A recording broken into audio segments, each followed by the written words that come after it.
Dışarıdan bakıldığında sıradan, sakin ve kendi halinde bir yer olan Ankara Gökçeyurt köyünde kan donduran olayların olabileceği kimin aklına gelebilirdi?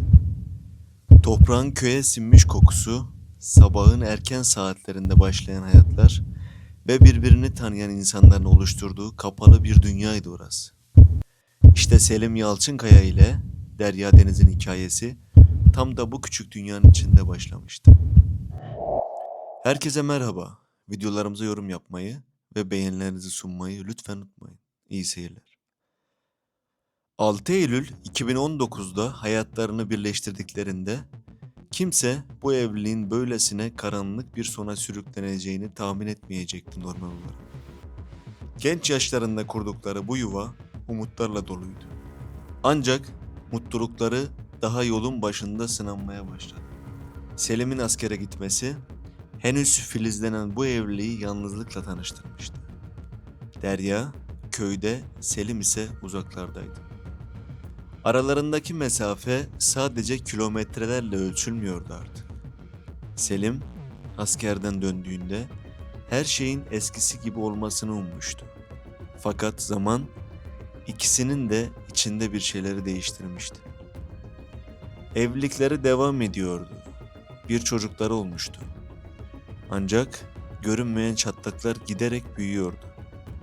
Sevgi yerini şüpheye, güven ise sessiz bir mesafeye bırakıyordu. 3 yılın sonunda artık birlikte yürünecek bir yol kalmamıştı. Derya ve Selim 3 Şubat 2021'de yollarını resmen ayırmışlardı. Ancak bu ayrılık her şeyi geride bırakmak anlamına gelmeyecekti.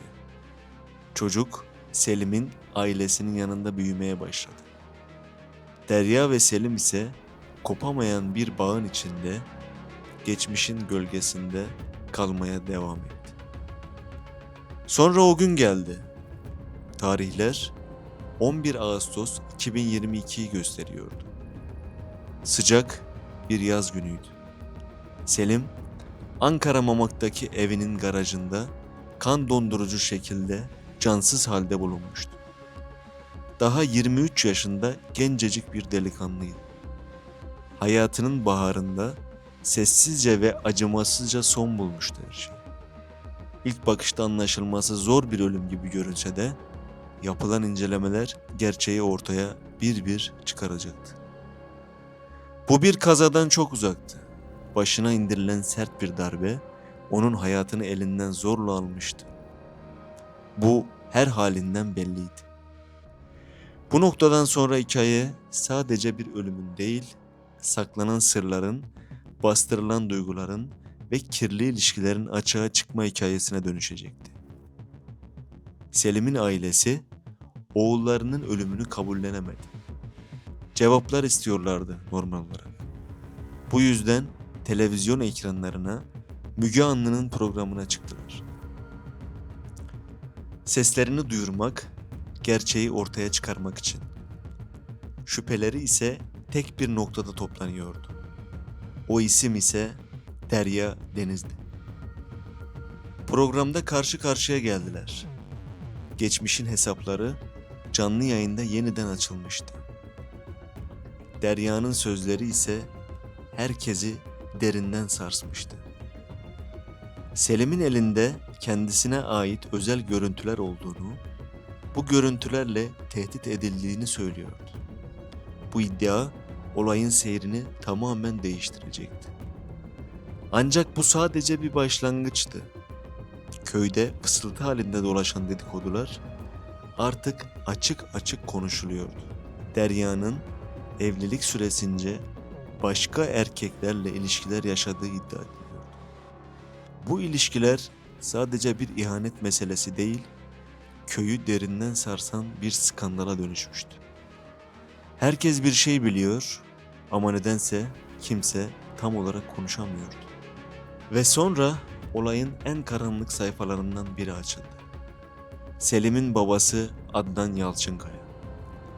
1 Ocak 2022'de köyde yaşayan Erdoğan isimli bir adamı öldürmüştü. Sebep ise yine aynıydı.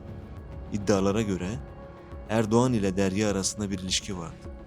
Üstelik bu ilişki yalnızca yaşanmamış, kayıt altına alınmış ve başkalarına gösterilmişti. Bu durum sadece bir ihanet değil, bir onur meselesine dönüşmüştü. Adnan Bey öfkesine yenik düşmüş ve Erdoğan'ı vurmuştu. Yine iddialara göre Erdoğan utançlar içinde ölüm için Adnan Bey'e kendisini vurması için yalvarmıştı.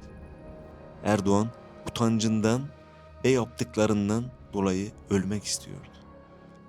Adnan Bey artık cezaevine girmişti. Ancak bu hikaye burada bitmeyecekti. Tam 8 ay sonra oğlu Selim de aynı karanlığın içinde hayatını kaybetti. Soruşturma derinleştikçe gerçekler bir bir gün yüzüne çıkıyordu. Telefon kayıtları incelendi. Mesajlar, konuşmalar, saklanan gizli detaylar. Derya'nın başka erkeklerle yaşadığı ilişkileri Selim'e anlattığı mesajlar ortaya çıktı.